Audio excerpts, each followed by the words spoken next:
How you? I'm good doctor. చెప్పమ్మా, how can help you? ఒక 1 year నుంచి ఇదంతా థిన్నింగ్ అయిపోయింది డాక్టర్. ఇట్లా అంటే హెయిర్ వచ్చేస్తుంది. ఏమైనా డాండ్రఫ్ ఉందమ్మా? ఒక 3-4 months నుంచి ఉంది డాక్టర్. ఒకసారి ముందుకు రండి. యా, ఈ సెంట్రల్ పార్టిషన్ అంతా వెళ్ళిపోతుంది, చాలా థిన్గా ఉంది. ఓకే సరే, సో ఏం ఎక్స్పెక్ట్ చేస్తున్నావు చెప్పు. హౌ కెన్ హెల్ప్ యూ అంటే ఎట్లా? హెయిర్ ఫాల్ కంట్రోల్ అయిపోవాలి, గ్రోత్ రావాలి. ఓకే, ఇది నా మెయిన్, నాకు కావాల్సింది. బట్ ఈ మధ్య ఇట్లాంటి ట్రీట్మెంట్స్ గురించి ఎంక్వైరీ చేస్తుంటే ఆన్లైన్ లో ఏదో పిఆర్పి, జిఎఫ్సి అని ఏదో డిఫరెన్షియేట్ ఏదో వీడియోస్ పెడుతున్నారు. అసలు ఆ వీడియోస్ ఏంటి డాక్టర్? పిఆర్పి అంటే ఏంటి, జిఎఫ్సి అంటే ఏంటి? సరే, ఫస్ట్ నీకు కావాల్సింది ఫస్ట్ హెయిర్ లాస్ అయితే ఇమీడియట్ గా కంట్రోల్ చేయాలి.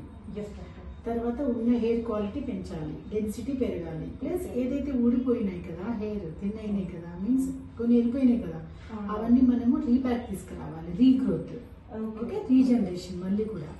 సో ఈ వీటన్నిటికి నువ్వు అన్నట్టు PRP is the best treatment.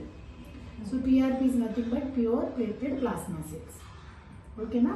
So ఇవి మనం ఏం చేస్తాము అంటే జనరల్గా మీ ఎల్బో ఉంది కదా, ఎల్బో నుంచి బ్లడ్ తీసేసి దాన్ని సెంట్రిఫ్యూజ్ చేయడం వల్ల మన బ్లడ్లోకి వెళ్ళి మనకి ఈ ఆర్బీసీ సపరేట్ అయిపోతాయి, ప్లేట్లెట్స్, ప్లాస్మా, ఫైబ్రిన్ అనే ప్రోడక్ట్ సపరేట్ అయిపోతుంది. ఒక ట్యూబ్లో తీస్తాము. సో ఆ ట్యూబ్లో రెడ్ కలర్ కింద ఆర్బీసీ ఉంటుంది, పైన ఎల్లో కలర్ లాగా సీరం ఫామ్ అవుతుంది. సరేనా? సో ఆ సీరంలో మొత్తం మనకి ప్లేట్లెట్సే ఉంటాయి, ప్లాస్మా ఉంటుంది, ఫైబ్రిన్ అనే ప్రోడక్ట్ ఉంటుంది. సో అది ప్యూర్ పిఆర్పి. ఓకేనా? సో ఆ పిఆర్పి, ఆ సీరంని మనం ఏం చేస్తామంటే, ఎగ్జాంపుల్ ఇది స్కాల్ప్. ఓకేనా? ఈ స్కాల్ప్లో మనం ఇంజెక్షన్ ఇస్తాం. ఇక్కడ ఇక్కడ ఇక్కడ ఇక్కడ ఇక్కడ ఇక్కడ ఇంజెక్షన్ ఇస్తాము. ఆ ఇంజెక్షన్ ఇవ్వడం వల్ల ఆ ప్లేట్లెట్స్ ఒకసారి స్కాల్ప్లో స్కిన్లోకి వెళ్ళినాక మనకి గ్రోత్ ఫ్యాక్టర్స్ని రిలీజ్ చేస్తుంది. వెళ్ళింది కదా? సో ఇవన్నీ ప్లేట్లెట్స్ అన్నీ కూడా జిఎఫ్సి అంటాము. గ్రోత్ ఫ్యాక్టర్స్ని రిలీజ్ చేస్తాయి మన స్కిన్లో, బికాస్ హెయిర్లోనే స్కిన్ పెరుగుద్ది కదా. సో స్కిన్లోనే ఇంజెక్షన్ ఇవ్వడం వల్ల స్కిన్లోనే రిలీజ్ అయ్యే ప్రతి పిఆర్ ప్లేట్లెట్స్ కూడా జిఎఫ్సిని రిలీజ్ చేస్తుంది.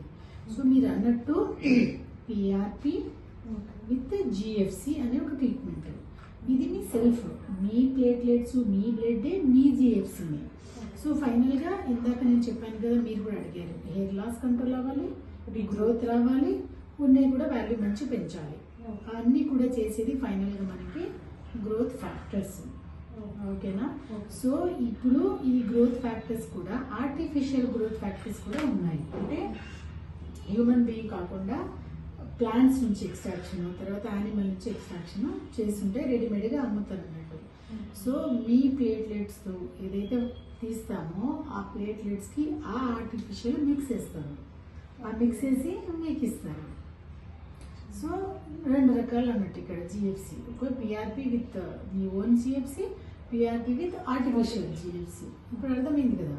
బట్ మనం ఇచ్చేదైతే ఆర్టిఫిషియల్ తీసుకోము, బికాస్ అవి other than animals and plants కదమ్మా. సో అవి ఇవ్వకూడదు, కాంప్లికేషన్, సైడ్ ఎఫెక్ట్ ఏమైనా వస్తుంది. సో మన సెల్ఫ్ ప్లేట్లెట్స్, మన పిఆర్పి, మన గ్రోత్ ఫ్యాక్టర్స్ మేము ఇస్తాం అన్నట్టు. సో పిఆర్పి విత్ మీరు జస్ట్ జిఎఫ్సి అనేది అడ్వాన్స్ ట్రీట్మెంట్. సో అది మీరు తీసుకోవచ్చు. ఓకే. సో నాకు ఎన్ని సెషన్స్ కావాల్సి వస్తుంది?